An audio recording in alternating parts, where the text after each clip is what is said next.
We're back with our Pink Power series, and you're about to meet a New York State social worker who says advocating for herself saved her life. 2 years ago, LaDrea Macon saw a PSA reminding her to conduct a breast self-exam, and when she did, she felt something was wrong. LaDrea pushed to get a mammogram. Then doctors discovered 2 lumps, eventually diagnosing her with stage 2 breast cancer at the age of 34. 34 years old. After undergoing 16 rounds of chemo and surgery, she is now marking 1 year of being breast cancer-free this month. We are so happy to have LaDrea here with us this morning with her twin sister, LaDrea, and LaDrea's oncologist, Dr. Douglas Mark from NYU Langone Health. Good morning to all of you. Good morning. So happy you're here, LaDrea. Let's start with you. You discovered something wasn't right during your self-exam.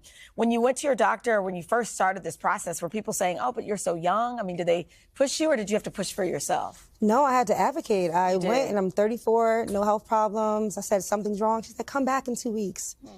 I'm like, I need a mammogram. So after 2 weeks, I went back and she's like, okay, you know, you're persistent. So I went and I advocated and they gave me a mammogram. So 2 lumps later. Yeah. Wow. Yeah.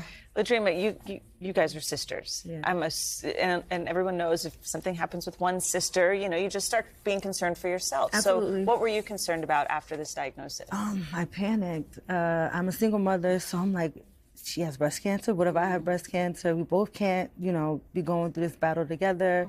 I got hypervigilant. I ran to my doctors and started asking questions. And, you know, they told her originally she couldn't have the mammogram because of her age. But as soon as I said my sister, they were like, whoa. They pushed me in and I started doing all of the preventative care to make sure I didn't have it. Dr. Mark, let's talk about that because, again, I mean, she's healthy. She's in her 30s. As I understand it, at least, not a family history at that point. How common is this for someone who doesn't have a family history to be diagnosed with stage 2 breast cancer in their 30s? Sure. So I think, first thing is very important is that breast cancer is common. And while the majority of women are diagnosed in their 50s and 60s, 20% of women will be diagnosed younger than 50, and 5% of women will be diagnosed under 40. And while that might not sound like a lot, if you have 300,000 cases of breast cancer in the United States a year that's about 15,000 women under 40. So it's very important if you feel something, like LaDrea did, you say something. And even when your doctor, best I can gather, the doctor was like, man, I don't know about you, fine, come on back, we'll give you one, just to sort of appease you. Yeah. Good for you for advocating for yourself. Thank God for breast cancer awareness. I saw a PSA, it said, check your breast. Amazing. I went home and I checked and I found something. I was shocked. Which is why we do segments like this. Listen, I said at the top of this, 16 rounds of chemo. How did you do it? And I've heard that you stayed so positive. Oh, gosh, it was hard. I think being a mental health provider, I said to myself, this is not going to break you. There's going to be things that you're going to go through, but you got to make it through, girl. Like, I was like my own coach. What helps? A lot of us have friends who are dealing with it or families who are dealing with it. What helped you? And I would say, one, have your family and friends. Like, thank God for my family and friends. My sorority sisters, Pi Delta, I love you guys. They helped me. They were there every chemo session, your family, your friends. And just, if you have like someone you pray to, something like, I was just very big on like being healthy, like mental health. I went to groups. I met so many different people, just talking about it. Community. Yeah.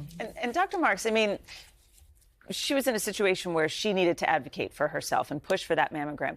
But the whole world of healthcare, it can be intimidating. How do you know and how do you push when you need to? Well, I think, like LaDrea did, if you feel something that's not natural, that doesn't feel like your norm, you should bring it to your doctor's attention. These guidelines are for screening these age cutoffs, but if a patient has a symptom, it's diagnostic and it should be worked up. And also it should include a multidisciplinary team of doctors who you feel comfortable with. LaDrea had an excellent breast surgeon, John Logman, who would be here if I wasn't here today. Her radiation oncologist, John Haas, would also sit with her today on this couch if I wasn't here. And all these team members should work with LaDrea and her clinical circumstances to figure out the right treatment. LaDrea, after seeing your sister go through this up close, what have you learned about her? She's a warrior. She's a breast cancer warrior. We hear the term survivor. The battle is not won yet. because she's not out the clear yet. She's 1 year breast cancer free. She has a few more to go before we can definitely say she's breast cancer free. So the battle still continues. She's a warrior, and and she's resilient. She's resilient because this person was so positive during this whole experience. Thank you, sister. Well, the two of you, I mean, my goodness, how lucky you are to have each other. Yeah. Thank you for sharing your story. And hopefully someone watching will say, you know what, maybe I should go do a self-exam. Yes, check yourself. Check your breast. Advocacy, check your breast. Thank you, guys. Thank you. Thank you. And thank you, Dr. Marks, as well. Yeah. Hey, thanks for watching. Don't miss the Today Show every weekday at 11 a.m. Eastern, 8 Pacific on our streaming channel, Today All Day.